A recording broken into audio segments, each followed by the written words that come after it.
오늘 우리는 웨스트민스터 신앙 고백서 제 16장에 있는 선한 행위를 조금 더 자세히 살펴보고자 합니다. 지난주 회개를 설명하면서 오늘과 다음 주의 주제가 서로 연관되어 있다라는 말씀을 드렸습니다. 이것은 단순히 선한 행위가 윤리적이거나 도덕적인 그런 일들을 의미하는 것만은 아니라 하는 것을 분명히 우리에게 시사해 줍니다.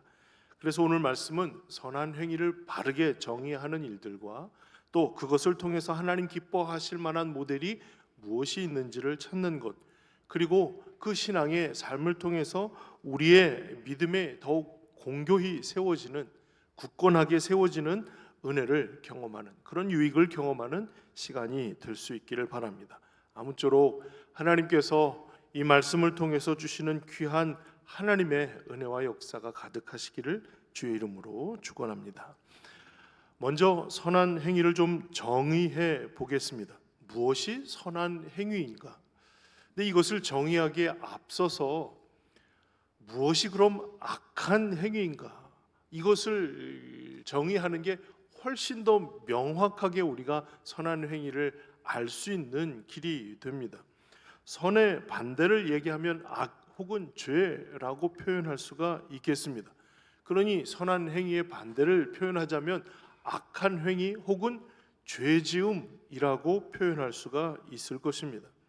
그래서 우리는 죄에 대해서 조금은 더 정확하게 표현할 수가 있습니다. 죄는 관역에서 벗어났다는 의미예요. 관역에서 벗어났다. 그러니 관역이라고 하는 기준이 있고 그 기준에서 벗어난 것을 죄라고 표현을 하거든요. 그러니 그 관역이 무엇인가를 아는 것이 필요하고 중요하겠죠. 그것은 바로 하나님의 뜻 혹은 하나님의 법을 의미하는 말입니다. 그러니까 하나님의 뜻 혹은 하나님의 법을 벗어나는 일들, 이것을 바로 죄라고 표현하게 되는 것이죠. 그러니 죄지음, 악을 행함의 반대말은 하나님의 관역에 맞춘다라고 설명하면 맞을 겁니다. 그러니까 하나님의 뜻을 행하는 것, 이것이 곧 선한 행위의 정의라고 할 수가 있습니다. 선한 행위의 정의를 생각할 때 구약과 신약에서 동일하게 계속해서 반복하는 우리 인생에 대한 하나님 관역에 맞출 가능성이 있는가에 대한 언급을 살펴보면 가능성은 없습니다. 신구약 통틀어서 우리 모든 인생에 선을 행할 의지와 선을 행할 수 있는 능력이 있는가에 대해서 언급할 때 그럴 수 없다는 것이 결론이에요. 먼저 시편 14편 1절에서부터 3절을 보시면 어리석은 자는 그의 마음에 이르기를 하나님이 없다 하는도다. 그들은 부패하고 그 행실이 가증하니 선을 행하는 자가 없도다. 여호와께서 하늘에서 인생을 굽어 살피사 지각이 있어 하나님을 찾는 자가 있는가 보려 하신즉 다 치우쳐 함께 더러운 자가 되고 선을 행하는 자가 없으니 하나도 없도다. 아멘. 이것이 구약의 결론이에요. 선을 행할 수 있는 자가 있는가? 하나님의 관역에 맞출 수 있는 사람이 있는가? 아무리 봐도 하나도 없다는 게 결론입니다. 그러면 신약에서도 이와 말씀이 비슷합니다. 로마서 3장 10절에서 12절 보시면 의인은 없나니 하나도 없으며 깨닫는 자도 없고 하나님을 찾는 자도 없고 다 치우쳐 함께 무익하게 되고 선을 행하는 자는 없나니 하나도 없도다. 그 신구약을 통틀어서 선을 행하는 자가 있을까? 악함을 거부하고 하나님의 관역에 맞추며 뜻을 이행하며 살아가는 이들이 있을까를 보면 신구약 성경 동일하게 없다는 것이 결론입니다. 그러니 하나님 기준에 선을 행하는 자가 없음이 분명하게 선언되고 있는 이 시점에서 말이죠, 선한 행위라는 것을 논할 무슨 의미가 있을까요? 성경에서 선을 행하는 자 하나도 없다라고 했는데 우리가 어떻게 선을 행할 수 있을까를 논의하는 게 이게 맞는 일일까요? 의미가 있는 일일까요? 이것은 분명한 의미가 있습니다. 왜 신앙 고백서를 작성할 당시 이 선한 행위에 대한 정의를 내리는 것이 필요했는가? 역사적인 상황을 좀 살펴볼 필요가 있는 것이죠. 그럼에도 불구하고 선을 행하는 자가 하나도 없다는 결론에도 불구하고 선한 행위를 고백해야 하는 일들이 왜 필요했는가? 그것은 지난주에 회개를 설명하면서 테첼 수도사의 면죄부 판매에 대한 이야기를 기억하실 겁니다. 면죄부 금화가 땡그랑 소리를 내고 떨어지는 순간 그 사람은 천국으로 직행할 것이다. 연옥에 있는 시간이 단축되거나 혹은 그들이 연옥에 있는 시간을 제하고 천국에 올라갈 수 있을 것이다. 곧 우리의 구원에 대한 이야기가 우리가 행한 행위에 직결되어 있다는 사실을 이야기한 것이죠. 무엇을 행하는가에 따라서 우리가 천국 갈 수 있는가의 여부가 달라질 수도 있다는 의미를 얘기하는 거예요. 그것이 아니다. 개혁을 시작한 그 단초가 되었던 것이 바로 그 의미로부터 시작한 것이거든요. 결코 우리의 행위를 통해서 구원을 얻거나 어떤 구원이 변화가 생기는 것이 결코 아니다라는 것을 분명히 천명하기 위해서 개혁을 시작하고 그 개혁의 기치를 계속 이어가게 되었던 것이거든요.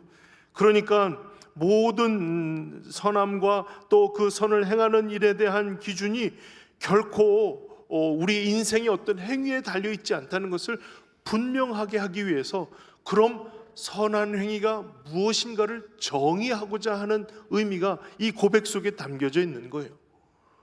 제대로 선한 행위에 대해서 이해하지 못하면 선한 행위를 통해서 뭔가 구원을 이루고 뭔가 거듭남을 생각하고자 하는 잘못된 시도가 있기 때문에 다시는 예전으로 돌아가지 않을 분명한 개혁의 의지를 가지고 이 고백을 이 한 장 안에 담아서 우리로 하여금 고백하게 한 거예요. 이 고백이 7항까지 문항이 있는데요. 여러분, 이 꽤 긴 항목을 통해서 분명하게 가르치고자 하는 것은 그 선한 행위의 기준이 사람에게 있지 않다는 것을 계속 강조하고 있는 거예요. 여러분, 누가복음 18장에 부자 관리가 찾아와서 예수님께 질문하는 대목이 나와요. 그 찾아와서 뭐라고 묻냐면 누가복음 18장 18절에 선한 선생님이여 내가 무엇을 하여야 영생을 얻으리까? 무엇을 해야 영생을 얻을 수 있습니까? 이 그분의 분명한 질문의 의도를 봐야 돼요. 내가 뭘 할 수 있겠습니까? 그래서 영생을 얻을 수 있겠습니까? 라고 질문을 한 것이죠. 근데 예수님의 대답은 좀 엉뚱합니다. 19절에 네가 어찌하여 나를 선하다 일컫느냐? 하나님 한 분 외에는 선한 이가 없느니라. 이 말은 그 관리가 물어봤을 때 선한 선생님이요 라고 불렀기 때문에 그 부름에 대한 이야기를 해주시는 거예요. 그것은 단지 왜 선한 선생님으로 부르느냐에 대한 호칭에 대한 문제가 아니라 선의 기준이 어디에 있는가, 선악을 분별하고 판단할 기준이 어디 있는가에 대해서 분명하게 일러주는 거예요. 그러니까 이 관리에게 있어서 내가 보기에는 당신은 선한 선생님이에요. 그러니 선한 선생님 어떻게 해야 영생을 얻을 수 있습니까? 라고 묻게 된 것이죠. 그러니까 그 기준이 사람의 눈에 있는 것이 아니라는 거예요. 그 선함의 기준이 사람에 있지 않다는 것을 분명하게 선언하시는 거예요. 왜 나를 선하다고 하느냐? 선한 분은 오직 한 분이시다. 하나님 한 분이시다. 그 선함 기준이 나에게 있지 않고 인생에게 있지 않고 하나님께 있다는 사실을 분명하게 전제하고 이 말씀을 하시는 거라는 겁니다. 그러니 사랑하는 성도 여러분, 우리의 보기에 야, 저 사람 법 없어도 살 사람이야. 저 사람 참 착한 사람이야. 저 사람 참 선한 사람이야. 저 사람이 하는 일들은 참 정의로워 라고 판단할 근거가 우리에게는 있지 않다는 거예요. 그러니까 선한 행위의 근거가 그 기준이 결코 우리의 인생에게 있지 않다는 것을 먼저 선언하신 이후에 주신 말씀이 20절에 네가 계명을 안 하니 간음하지 말라, 살인하지 말라, 도둑질하지 말라, 거짓 증언하지 말라, 네 부모를 공경하라 하였느니라. 너도 아는 바와 같이 하나님께서 그 선함의 기준인 하나님께서 이런 법을 너에게 주셨지 않느냐라고 말씀하고 있는 거예요. 그 법이 우리가 잘 알고 있는 십계명에 나오는 그런 율법의 이야기죠. 이 법의 이야기를 듣자마자 아마도 그는 이렇게 생각했을 거예요. 역시 나는 잘 살았어. 그러면서 21절에 바로 여짜오되 이것은 내가 어려서부터 다 지켰습니다. 어려서부터 다 지켰다는 얘기는요, 그때 잠시 지켰다가 말았다는 얘기가 아니라 예전의 기억으로만 남아있는 것이 아니라 어려서부터 지금까지도 계속 지키고 있는 바입니다 라고 강조를 하고 있는 거예요. 지켰고 지금도 지키고 있습니다 라고 하는 그런 말이죠. 그러면 예수님께서 이런 대답을 하시면 내가 이렇게 대답을 하고, 그럼 예수님이 나에게 너 그래, 그럼 너는 패스, 합격, 넌 영생을 얻었어 라고 선언해 주실 만도 한데요, 예수님께서 그 다음 말씀이 또 주어집니다. 22절에 내게 아직도 한 가지 부족한 것이 있으니, 다 지켰다 라고 했는데 여전히 부족한 게 있다는 거예요. 그것을 뭐라고 설명하시냐면, 내게 있는 것을 다 팔아 가난한 자들에게 나눠주라. 그리하면 하늘에서 내게 보화가 있으리라. 그리고 와서 나를 따르라는 겁니다. 여러분, 하나님 율법에 네 가진 것 다 팔아서 가난한 자들에게 나눠주라 라고 하는 계명은 없어요. 분명한 것은, 이것은 그 사람이 다 지켰다 라고 말하는 데 대해서 아니야, 부족해 라고 하시는 말씀인데요, 이것은 계명 어디를 뒤져봐도 고아와 과부를 돌보고 그를 위해 최선을 다하라는 말은 있어도 내 가진 것을 다 팔아서 가난한 자들에게 나눠주고 이와 같은 제시한 법은 없다는 거예요. 그런데 예수님께서 왜 이렇게 말씀을 하셨을까요? 아니, 말씀을 하신 이후에 그 부자 관원의 반응, 그것을 듣는 사람들의 반응을 살펴보면 왜 이렇게 말씀하셨는지를 알 수가 있습니다. 그 부자 관원이 어떻게 했냐면 근심하여 떠났어요. 다른 비슷한 본문에 보면 그가 가진 소유가 많음으로 인하여 근심하고 떠나갔다고 했어요. 사람들이 묻습니다. 그런즉 우리가 어떻게 구원을 얻을 수가 있습니까? 도대체 이런 식으로 구원을 주신다면 우리가 구원 얻을 사람이 누가 있겠습니까? 라고 반문을 하는 거예요. 그렇다면 왜 이렇게 예수님께서 말씀을 하셨는가? 사람들이 보기에 내가 최선을 다해서 그거 지켰어, 그럼 난 당연히 영생을 얻는 자의 자리, 지위를 얻게 되었을 거야. 스스로의 선함의 기준이 자신에게 있었어요. 자신이 충족한 만큼의 일들을 다 행하고 지켜오는 것이 우리의 만족이었다는 거예요. 그런데 주님이 그것을 건드신 것이죠. 그 계명을 다 지켰다고? 아니야, 부족한 게 있는 걸. 너 가지고 있는 거 다 팔아서 가난한 자들에게 나눠주고 너는 나를 따르라. 이거 무슨 계명에 대한 이야기일까요? 여전히 근심이 되고 마음에 놓을 수 없는 것, 제1계명은 하나님 외에 다른 신을 내게 두지 말지니라는 거예요. 하나님 외에 다른 신, 그것은 내가 여전히 하나님의 명령과 그 법도를 들으면서도 포기할 수 없는, 그것이 바로 물질이었죠.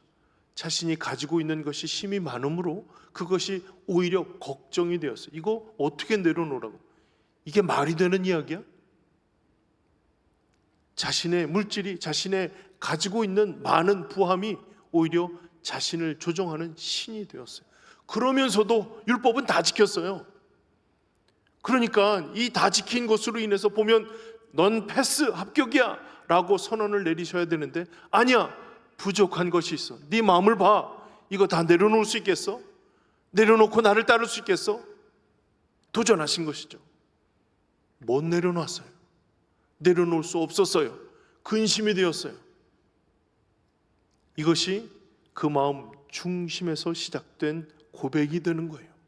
사랑하는 성도 여러분, 우리의 뭐 어떤 행위를 가지고 선한 행위가 구원에 다다를 만큼의 일들로 우리의 기준이 되어진다면 말이죠, 우리는 나름대로 선방하고 있는 거예요. 최선을 다해서 우리의 삶을 살아가고, 비록 실패하더라도 최선을 다해서 애쓰며 눈물 뿌려서 그 모든 삶을 지켜가기로 최선을 다하고 있을 거예요. 그러나 하나님 보시기에는 그 삶으로 드러나게 있는 것으로 판단하는 것이 아니라 그 중심에서부터 시작한다는 것을 알려주시는 거예요. 네 중심에 하나님이 아닌 다른 것이 주인이잖아. 그것이 부족함으로 하나님, 예수님께서 그에게 말씀하신 것이죠. 그러니까 선한 행위를 놓고 볼 때, 그것을 정의하려고 할 때에 두 가지를 유의해야 하는데요, 하나는 그 기준이 하나님께 있다는 거예요. 인간적인 생각들과 마음들, 윤리와 도덕이 기준이 되는 것이 아니라 하나님의 뜻, 하나님의 법이 기준이 되는 것이죠. 그리고 두 번째는요, 그 중심이 어디에 있는가를 보신다는 거예요. 그 선한 행위에 드러나는 것이 아니라 그 중심이 무엇을 향해 가고 있는가, 이것을 보신다는 것이죠. 그게 뭐가 다 충족이 되었고 했냐 안 했냐 이 여부보다 그 중심이 어디 있는가를 먼저 보신다는 거예요. 이것이 선한 행위를 정의 내리는 첫 번째 정의예요. 사랑하는 성도 여러분, 오늘도 불꽃 같은 눈으로 우리의 중심을 꿰뚫어 보시는 하나님께서 우리의 모든 삶을 이끌어 가심을 기억할 수 있기를 주의 이름으로 축원합니다. 두 번째는요, 선한 행위는 믿음의 열매입니다 라는 정의예요. 선한 행위가 드러나잖아요. 막 이 선한 행위를 하고 여러 가지 하나님 기뻐하실 일들을 행하잖아요. 그런데 이것이 믿음을 갖게 하거나 우리의 거듭남을 추구하는 것이 아니라 순서가 믿음 있는 자가, 거듭난 자가 선한 행위를 할 수 있다는 거예요. 우리에게 구원을 베풀어 주신 그 은혜가 감격스러워서, 혹은 그 주신 믿음의 투철함으로, 하나님을 신뢰함으로 선한 행위들이 드러나게 된다는 거예요. 그러니까 믿음의 열매가 선한 행위라는 거예요. 믿음의 증거가 선한 행위라고 할 수가 있다는 겁니다. 이것을 어떻게 표현할 수 있을까? 어떤 책에 보니까 재미있게 표현을 해놨는데요, 저는 충분히 이해가 되는데 여러분들에게도 동의가 될 수 있을지 몰라서 한번 말씀을 드려봅니다. 어떤 사람이 고속도로에서 90km를 유지하면서 가는 사람이 있어요. 90km, 뭐 100km도 있고 110km 기준이 있는데도 불구하고 90km를 유지하면서 가고 있어요. 바쁜 사람은 뭐 110, 120, 130, 뭐 어떤 분들은 뭐 그 이상도 밟은 경험에 대한 이야기를 듣고 저도 굉장히 부럽기도 했는데요, 굉장히 속도를 내고 다니시는 분들이 있으시죠. 그런데 그 사람은 여전히 고속도로에서 90을 유지하면서 가는 거예요. 그러니까 이게 그런 일은 없겠지만, 이제 예를 들어서 얘기를 하는 겁니다. 경찰이 이 사람을 모범 운전자로 표창을 해서 많은 사람들에게, 과속하는 사람들에게 귀감을 삼고자 했어요. 그 사람은 모범 운전자라는 표창까지도 받았어요. 근데 문제가 뭐냐? 고속도로가 아니라 시내에서도 90으로 달리는 거예요. 어린이 보호구역 이거 무시하고 90으로 달리는 거예요. 좁은 골목 이거 무시하고 90으로 달리는 거예요. 이 사람은 법을 준수하기 위해서 90으로 달린 게 아니라 90으로 달리는 걸 좋아하는 사람이었어요. 어디든 90으로 달려요. 이게 뭘 의미할까요? 우리가 착한 행실을 채워간다라고 하는 것은 때로는 90으로 달리는 사람과 같아요. 이게 법을 준수하기 위해, 하나님의 뜻을 깨달아서 그 뜻대로 살아가기 위해 90으로 달리는 일을 실천하는 것이 아니라 나는 그저 90으로 달리는 걸 좋아하는 거예요. 그러다 보니 하나님의 뜻과는 저촉되는 시내에서도 90으로 막 내달리고, 어린이 보호구역도 무시하고, 좁은 골목에서도 위험하지만 90으로 달리는 걸 좋아하는 일이에요. 그런데 어쩌다 보니 우연하게 고속도로에서 90으로 달리며 모범 운전자라는 표창까지 받았어요. 사람들이 생각할 때 고속도로에 달리는 모습만 보면, 야, 이 사람 대단한 사람이야, 모범이야, 사람들에게 본이 될 만한 사람이야, 칭찬하고 표창을 주어 마땅한 일이겠지만 말이죠, 하나님은 그 중심을 보신다는 거예요. 그 의도가 법을 수호하기 위한 의도가 아니었다는 것을 아시는 것이죠. 그렇다면 그의 모든 행실이 하나님의 인정함이 되겠느냐? 아니라는 거예요. 아니라는 거예요. 그러니 예수님, 내가 무엇을 하여야 영생을 얻을 수 있겠습니까? 이런 어마어마하고 기쁜 질문이 어디 있어요? 모르면 배우려고 왔어요. 그 마음이 아니었다는 걸 아시는 거예요. 여전히 내려놓지 못하고 근심해야 할 다른 신이 내 마음을 지배하고 있다는 사실을 아신 거예요. 그러니 그 중심이 무엇인가, 어디를 향하여 있는가, 이것이 중요한 것이죠. 하나님이 그 마음의 중심을 아십니다. 선한 여러 일들을 행하였다 할지라도 그 드러나는 일들로가 아니라 그 마음의 중심을 보시고 판단하신다는 거예요. 그러니 사랑하는 성도 여러분, 우리에게 있어서 그 마음의 중심이 하나님을 향한 선한 행위들이 드러나기 위하여 우리가 어떤 마음이어야 할까요? 성경에서 시편 1편을 보시면 복 있는 사람은 선이라고 하면서 악인의 길, 악인의 마음, 악인의 생각과는 다른 선한 하나님의 일들을 생각하는 사람이 바로 복 있는 사람이라고 하면서 악과는 다른 개념의 삶을 선택하는 이들을 이야기하죠. 그러면서 그 선한 행위의 중요한 근거를 어디서 보게 되느냐? 하나님을 즐거워하고 주야로 주의 율법을 묵상하는 자로다라고 그를 정의하거든요. 여호와 율법을 주야로 묵상하는 자로다. 사랑하는 성도 여러분, 우리가 어떻게 악인의 꾀에 또 죄인의 길에 서지 않을 담대한 믿음의 결단을 내릴 수 있을까요? 하나님이 기뻐하시는 선한 일들을 우리가 어떻게 선택하며 살아갈 수 있을까요? 그 비결은 다른 것이 없어요. 하나님이 나에게 말씀하시는 일을 듣는 거예요. 주야로 그 율법을 묵상하는 자로다. 그러니 우리의 마음의 중심이 어디로부터의 출발이 되어야 하는가를 가늠할 수 있는 중요한 기준은 주야로 묵상하는 그 하나님의 법, 하나님의 말씀에 기인한다는 거예요. 그러니 사랑하는 성도 여러분, 우리가 아무리 착한 행실을 행한다 할지라도 그것이 하나님의 뜻으로 출발한 동기가 아니라면 말이죠, 어쩌다가 고속도로를 90으로 달리는 그런 모습이 보여질 수는 있어도 결코 하나님이 기뻐하실 일은 아니라는 거예요. 그 우리의 마음의 중심에 주야로 주의 법을 묵상하는 가운데 하나님께서 나에게 기뻐하실 하나님의 일들을 생각하는 믿음의 결단이 있기를 주의 이름으로 축원합니다. 그것이 중요한 것은요, 사람의 제1되는 목적에서도 분명하게 드러나요. 사람의 제1되는 목적이 무엇일까요? 뭐죠? 하나님을 영화롭게 하는 것과 영원토록 그를 즐거워하는 것이라. 하나님께 영광을 올리고 하나님의 영화롭게 되는 그와 같은 삶의 선택이 있다는 것이고, 그리고 영원토록 그를 즐거워하는 삶의 모습이 있다는 거예요. 사람을 하나님께서 만드셔서 이 땅에 보내신 중요한 목적이, 제일 되는 목적이 이 땅 안에서 하나님께 영광을 올리고 또 우리의 삶이 하나님으로 인해 즐겁고 하나님으로 인한 모든 삶이 즐거움이 되는 은혜를 우리에게 허락해 주신다는 것이죠. 이것이 우리의 삶을 허락하신 하나님의 제일 된 목적이에요. 자, 그렇다면 그와 같은 하나님을 알고 믿는 믿음의 사람들이 하나님을 영화롭게 하고 하나님을 영원토록 즐거워하기 위한 귀한 길을 구체적으로 그러면 어떻게 하는, 뭘 하는 것이냐라고 생각할 때 그 답을 주는 말씀이 로마서 1장 21절이 아닐까 합니다.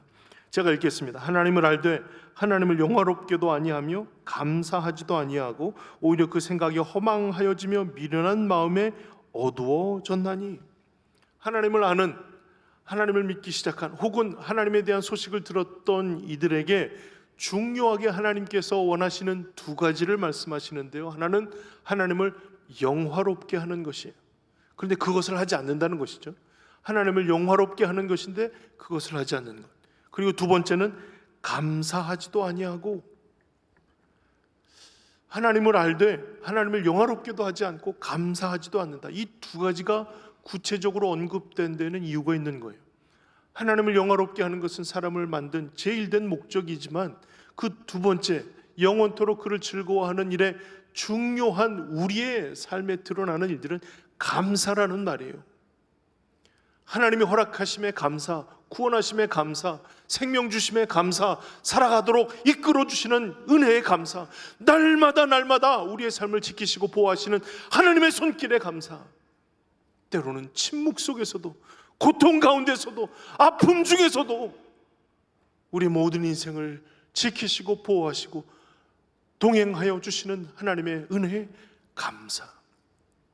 하나님을 알되 하나님을 영화롭게도 아니하고 감사하지도 아니하고, 그 생각이 다 미천한 곳에 허망하여지고 미련한 곳에 마음을 두기 시작하는 그런 안타까운 상황에 대해서 탄식하는 고백이 바로 로마서 1장 21절이죠. 사랑하는 성도 여러분, 우리의 선한 행위가 무엇일까? 우리가 할 수 있는 선한 행위의 그 출발점이 어디에 있을까? 하나님께 영광 올리는 감사와 찬송일 거예요. 이것이 하나님께 영광을 올리는 일이고 우리가 즐거움으로 주님의 삶을 살아가는 중요한 출발점이 될 것입니다.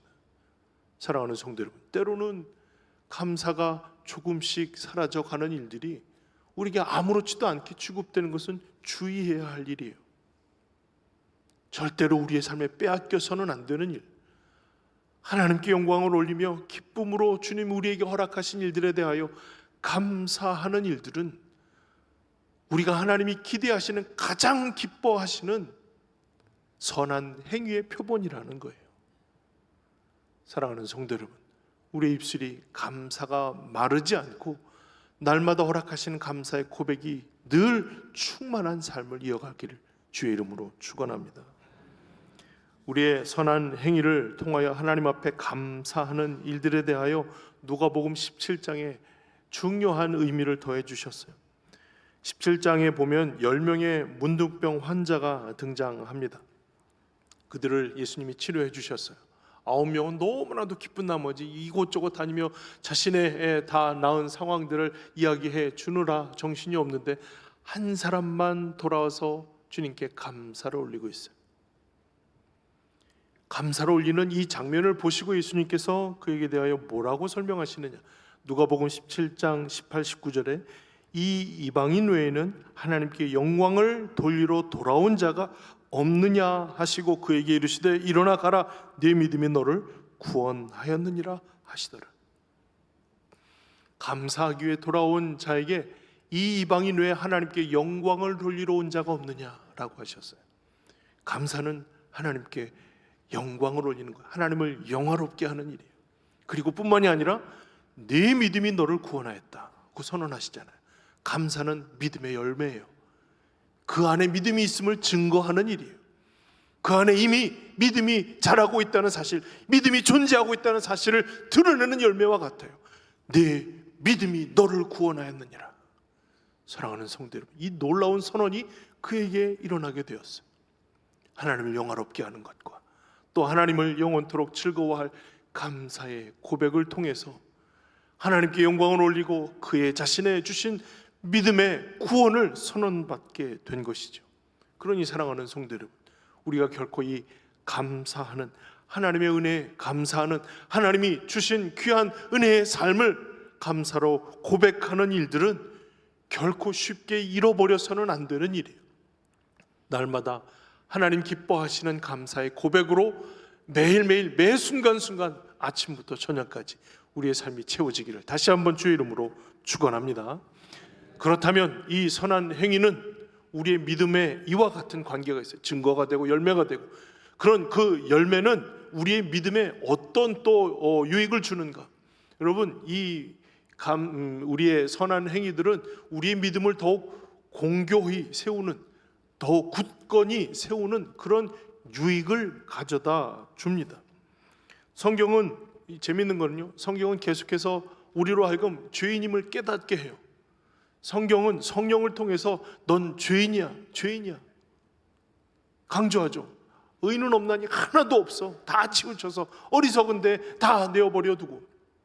그런데요, 사탄도 동일하게 우리에게 너는 용서받지 못할 죄인이라고 선언해요. 넌 죄인이야. 또 죄를 저질렀어. 또 실수했어. 또 부족해. 계속해서 우리의 죄됨을 강조하고 그것을 조롱하고 그것을 고소하는 일이에요. 그런데 성령이 우리에게 죄인이라고 하는 것과 사탄이 우리에게 죄인이라고 하는 것에는 분명 의도도 결과도 전혀 다릅니다. 성령께서 계속 말씀을 통해서 우리를 찌르시고 너는 죄인이야, 죄인이야 우리에게 그와 같이 말씀하실 때에는 우리로 하여금 깨닫도록, 내가 죄인임을 깨닫고 하나님 앞에 회개함으로 돌이키도록 그것을 부추기는 말씀이 우리에게 죄인이야를 가지고 계속해서 그 마음에 찔림을 주시는 거예요. 그래서 돌아가야겠다, 아버지께로 돌아가야겠다를 결단할 수 있도록, 그래서 회복하고 하나님 앞에 온전히 치유받고 하나님이 주시는 귀한 은혜로 온전한 그리스도인으로의 삶을 살아갈 수 있도록, 성령의 의도는 바로 거기에 있는 것이죠. 그런데 사탄의 의도는 전혀 반대예요. 우리가 죄인임을 깨닫고 스스로 자책하고 무너지고 두려움 가운데서 헤어나오지 못하도록 온전한 그리스도인의 삶을 살아갈 수 없도록 방해하기 위해서 계속해서 조롱하고 계속해서 고소하고 그와 같은 일들이 우리의 마음속에서 온전히 새롭게 시작되지 못하도록 방해하는 일들, 눈을 가리우는 일들, 스스로 속이는 일들을 계속 강조하는 거예요. 내가 아버지 집으로 돌아가야겠다. 야, 네가 그러고도 아버지의 집으로 가. 아버지가 널 받아주실 것 같아. 네가 양심이 있으면 그렇게 못해. 이것이 사탄이 하는 일이에요. 스가랴서에 보면 대제사장 여호수아가 이런 상황이 딱 들이마치게 되었어요. 한쪽에는 천사 앞에 서서 있는데요, 오른쪽에서는 사탄이 계속 그를 대적하며 공격하고 있는 상황이에요. 이와 같은 상황을 환상 중에 스가랴에게 나타내 주셨어요. 스가랴가 이 상황을 보면서 하나님께서 어떻게 행하시는지를 보기 위함으로 하나님께서 보여주신 환상이었어요. 근데 왜 그와 같이 사탄에게 대적을 받고 있는가? 스가랴 3장 3절에 보면 여호수아가 더러운 옷을 입고 천사 앞에 서 있는지라. 대제사장인데요, 하나님을 섬기고 그 지성소까지 나가야 하는 그 사람의 옷이 더러워졌어요. 더러운 채로 제사를 집례하거나 지성소까지 나가는 일들은 대제사장에게는 하나님이 가차없는 일이었어요. 딸랑딸랑 방울을 들고 들어갔다가 그 방울 소리가 멈추면 끌고 나와야 하는 그런 두려운 일이었어요. 이것을 고소하기 시작한 거예요. 어떻게 하나님을 섬기는 대제사장의 옷이 저렇게 더러울 수가 있습니까? 이러고도 그가 대제사장입니까? 이러고도 그가 얼굴을 들고 다닐 수 있습니까? 이러고도 누군가를 위하여 중재자 역할을 감당한다 할 수 있습니까?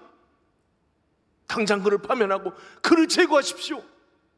재판장 하나님께 구하고 있는 그런 대목이 이 스가랴 3장 그 초반부에 나오는 일이죠. 근데 중요한 것은요, 하나님의 반응이에요. 스가랴 3장 2절에 여호와께서 사탄에게 이르시되 사탄아, 여호와께서 너를 책망하노라. 예루살렘을 택한 여호와께서 너를 책망하노라. 이는 불에서 꺼낸 그슬린 나무가 아니냐. 그 옷이 더러워졌어요. 그 더러워진 옷을 어떻게 할 수가 없는데 하나님께서 사탄의 입을 막으시고 뭐라고 선언하시냐면 얘는 불에서 금방 꺼낸 그슬린 나무가 아니냐라고 변호해 주시는 거예요. 얘는 지금 방금 불에서 꺼낸 그슬린 나무라 더러운 거야 라고 그 처지와 형편을 변호해 주셨어요. 그리고는 새 옷을 갈아입히시죠. 사랑하는 성도 여러분, 우리가 무슨 선한 행위를 할 수 있어요? 선한 행위를 한다고 하더라도 우리가 얼만큼 선한 행위에 완성하는 일에 도달할 수가 있겠어요? 우린 그러지 못해요. 그래서 계속해서 조롱받고 계속해서 그 부족함을 추궁받는 거예요. 네가 그러고도 대제사장이야? 네가 그러고도 크리스찬이야? 네가 그러고도 목사야? 장로야? 집사야? 권사야? 네가 그러고도 하나님의 일들을 한다고 할 수 있어? 그러고 고개를 들고 다닐 수 있어? 계속해서 고소하는 거예요. 우리의 고개가 들 수가 없어요. 우리들의 마음이 자책이 되어서 감히 나갈 수가 없어요. 그런 도전에 대해서 하나님이 그 입을 막으시는 거예요. 사탄아, 내가 너를 책망한다. 사탄아, 내가 너를 책망한다. 그 입을 닫으시게 하고 그리고는 우리를 변호해 주시는 거예요. 얘는 지금 방금 꺼낸 그슬린 나무가 아니냐. 더러워질 수도 있지. 방금 꺼냈으니 더럽지. 그리고는 새 옷을 갈아 입히셔서 다시 한번 섬길 수 있는 자로, 다시 한번 그 자리를 은혜로 여길 수 있는 자리로 우리를 세워주신다는 거예요. 사랑하는 성도 여러분, 그래서 선한 행위는 하나님을 온전히 의지하고 신뢰하는 믿음이 아니고서는 감히 나갈 수가 없는 일이에요. 우리가 무엇인가를 하려고 할 때마다 조롱하고 그것에 대하여 그렇지 않다, 부족하다, 연약하다 고소하는 사단의 권세에 맞설 힘이 없어요. 당당할 수가 없어요. 그러나 그럼에도 불구하고 우리를 변호해 주시고 새 옷 갈아입혀 주시는 하나님을 의지하며 나가는 것이 선한 행위가 가능한 일이에요. 여전히 하나님의 뜻을 묻고 하나님께 나아갈 방법을 찾고 하나님께서 오늘도 우리와 동행하시는 믿음의 길을 선택하며 나아갈 수 있도록 주님의 지혜를 구하는 것이죠. 또 실패했지만 하나님 어떻게 해요? 괜찮아, 넌 방금 꺼낸 그슬린 나무 아니냐. 우리를 변호해 주시고 우리에게 새로운 기회를 허락해 주시는 하나님의 은혜를 의지함으로 끊임없이 주님의 뜻에 합당한 삶을 살아가기를 위하여 그 삶을 반복하여 나아가는 일입니다. 사랑하는 성도 여러분, 오늘도 우리는 하나님께서 또한 시작하게 하시는 믿음의 날들을 하나님 앞에 예배함으로 시작하게 되었습니다. 예배에 합당하지 못한 삶을 살아갈 수도 있을 거예요. 아니, 기껏 예배 드려놓고 이러한 삶을 살아가면서 기독교인이라고 할 수 있어? 부끄럽지도 않아? 충분히 난 또 실패했어요, 실수했어요, 하나님 어떻게 하면 좋아요? 그러나 하나님께서 우리로 하여금 끊임없이 격려해 주시는 일들은 오늘 우리가 처음 읽었던 그 말씀과 같을 것입니다. 마태복음 5장 16절의 말씀을 우리 같이 한번 읽으며 이 말씀을 마무리하고자 합니다. 함께 읽어볼까요? 시작. 이같이 너희 빛이 사람 앞에 비치게 하여 그들로 너희 착한 행실을 하늘에 계신 너희 아버지께 영광을 돌리게 하라. 아멘.